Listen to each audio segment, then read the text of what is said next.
10ನೇ ವರ್ಷದ ಯೋಗ ದಿನಾಚರಣೆಯನ್ನ ಇವತ್ತು ಘನ ಸರ್ಕಾರ ಕರ್ನಾಟಕ ಸರ್ಕಾರ ಇವತ್ತು ಆಯೋಜಿಸಿರುವಂತದ್ದು ಒಬ್ಬ ಕಲಾವಿದನಾಗಿ ಕನ್ನಡಿಗನಾಗಿ ಮತ್ತೆ ಈ ದೇಶದ ಪ್ರಜೆಯಾಗಿ ಎಷ್ಟು ಹೆಮ್ಮೆ ಆಗುತ್ತೆ ಅಂತಂದ್ರೆ ಯೋಗ ಅನ್ನುವಂಥದ್ದು ಇಡೀ ಪ್ರಪಂಚಕ್ಕೆ ಪರಿಚಯಿಸಿದಂತಹ ಮಣ್ಣು ಇದು.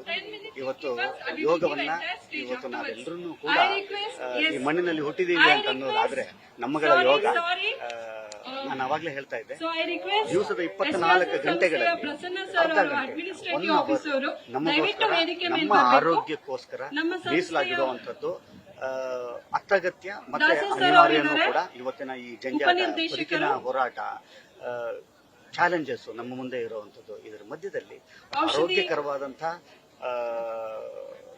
ಏನಂತೀರಿ, ಒಂದು ಆರೋಗ್ಯಕರವಾದಂತಹ ಮನಸ್ಸು ಕೂಡ ಬಹಳ ಬಹಳ ಬಹಳ ಬಹಳ ನಮ್ಮನ್ನ ನಾವು ರೂಪಿಸ್ಕೊಳ್ಳಿಕ್ಕೆ ಅನುಗುಣವಾಗಿ. ಬರೀ ಯೋಗ ದೈಹಿಕವಾಗಿ ಮಾತ್ರವಲ್ಲ, ಮಾನಸಿಕವಾಗಿಯೂ ಕೂಡ ನಮ್ಮನ್ನ ಸದೃಢವಾಗಿ ಇರೋದಕ್ಕೆ ಮತ್ತೆ ಆರೋಗ್ಯಕರವಾದಂತಹ ಜೀವನವನ್ನು ಸಾಧಿಸೋದಕ್ಕೆ ಯೋಗ ಬಹಳ ಅನಿವಾರ್ಯವಾಗಿದೆ.